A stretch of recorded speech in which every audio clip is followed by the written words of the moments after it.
नमस्कार आंगनबाड़ी बहनों, आप सभी का आज के इस खास वीडियो में स्वागत है।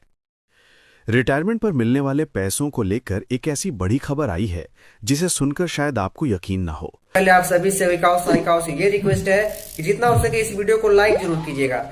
उत्तराखंड में अब 30 साल की सेवा पूरी करने पर आपको 4,32,000 रुपए की एक मोटी रकम मिल सकती है।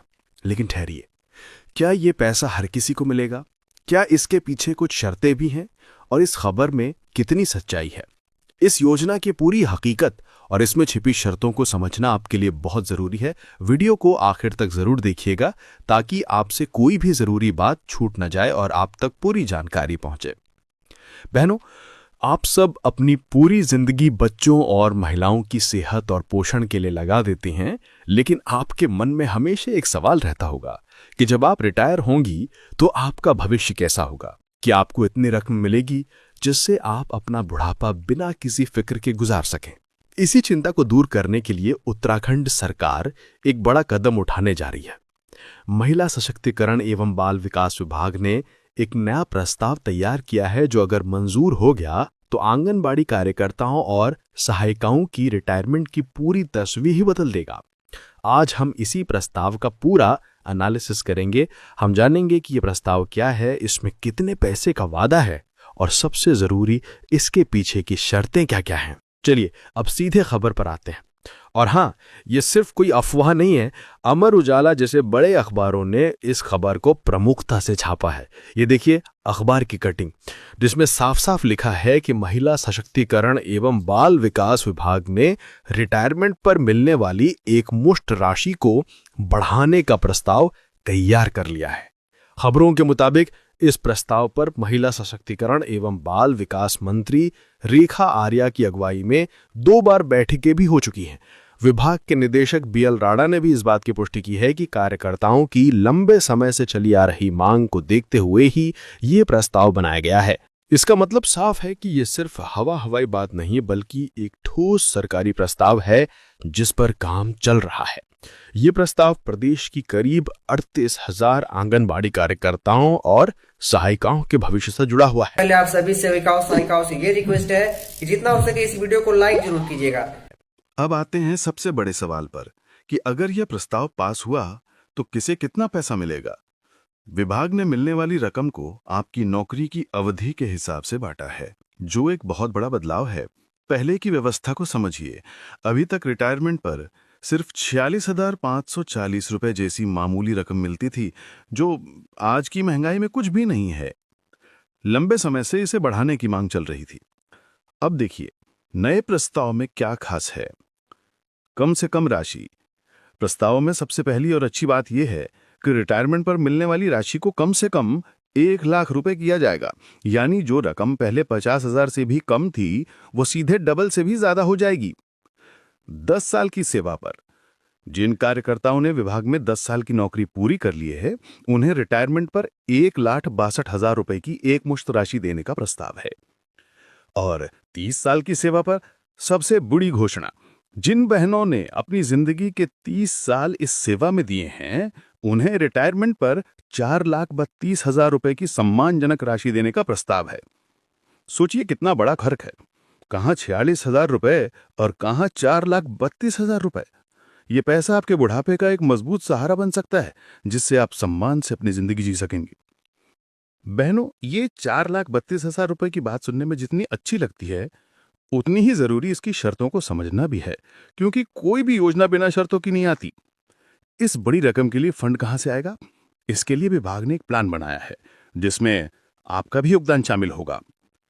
प्रस्ताव की सबसे बड़ी शर्त है मासिक अंशदान में बढ़ोतरी। अभी तक आंगनबाड़ी कार्यकर्ता कल्याण कोष के लिए आपसे हर महीने 100 रुपए काटे जाते हैं।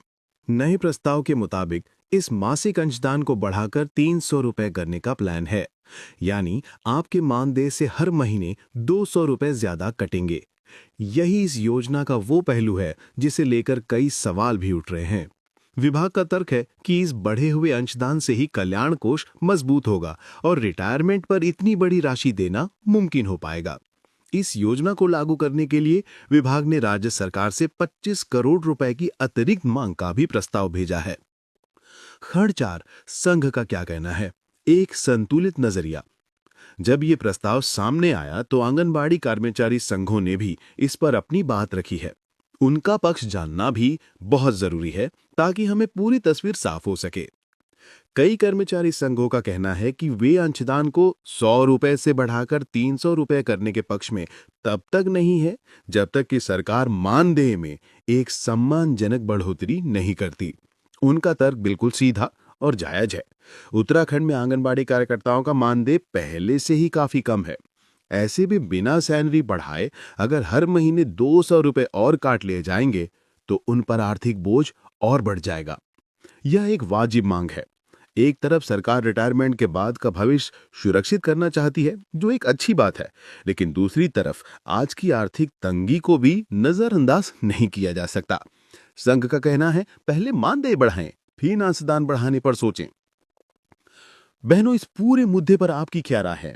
क्या आपको लगता है कि 4,32,000 रुपए की बड़ी रकम के लिए हर महीने 300 रुपए कटवाना सही है, या आपको भी लगता है कि पहले सरकार को मानदेय बढ़ाना चाहिए? नीचे कमेंट बॉक्स में अपनी राय और अपने राज्य का नाम लिखकर हमें जरूर बताएं। आपकी आवाज बहुत कीमती है। खंड 4, यह योजना कब तक लागू हो सकती है? अब सवाल यह है कि यह सब होगा कब? क्या यह फैसला हो चुका है? तो इसका जवाब है नहीं, अभी नहीं। आपको यह समझना होगा कि यह अभी सिर्फ एक प्रस्ताव है जिसे महिला सशक्तिकरण और बाल विकास विभाग ने तैयार किया है। विभाग के निदेशक ने साफ कहा है कि इस प्रस्ताव को सरकार को भेजने से पहले आंगनबाड़ी कार्यकर्ता संगठनों से सुझाव लिए जा रहे हैं। इसका मतलब है कि अभी इस पर और चर्चा होगी, आपके प्रतिनिधियों की राय ली जाएगी, संगठनों के साथ बैठक और उनके सुझावों को शामिल करने के बाद इस प्रस्ताव को अंतिम रूप देकर शासन को भेजा जाएगा। वहां से ये कैबिनेट की बैठक में रखा जाएगा। जब उत्तराखंड की कैबिनेट इस प्रस्ताव पर अपनी मोहर लगा देगी तभी यह कानून बनेगा और लागू हो पाएगा। खबरों के अनुसार विभाग इस योजना को वित्तीय वर्ष ये प्रस्ताव उम्मीद की एक नई किरण है। ये दिखाता है कि सरकार आपके भविष्य को लेकर गंभीर है। हालांकि उसमें कुछ शर्तें भी हैं जिन पर अभी सहमति बननी बाकी है। जैसे ही इस प्रस्ताव पर कोई भी नया अपडेट आएगा, हम आपको इसी चैनल पर सबसे पहले और सबसे सटीक जानकारी देंगे। अगर आपको हमारी ये मेहनत और सच्ची जानकारी पसंद आई हो तो वीडियो को एक लाइक करके हमारा हौसला जरूर बढ़ाएं। इस वीडियो को अपनी सभी आंगनवाड़ी बहनों के साथ शेयर करें ताकि उन तक भी ये पूरी और सही जानकारी पहुंच सके। और हाँ, भविष्य में ऐसी ही सच्ची और ज़रूरी खबरों से जुड़े रहने के लिए हमारे चैनल को अभी सब्सक्राइब करें और घंटी का बटन दबाना बिल्कुल ना भूलें। आप सभी का बहुत बहुत धन्यवाद। पहले आप सभी सेविकाओं सहायिकाओं से ये रिक्वेस्ट है कि जितना हो सके इस वीडियो को लाइक जरूर कीजिएगा।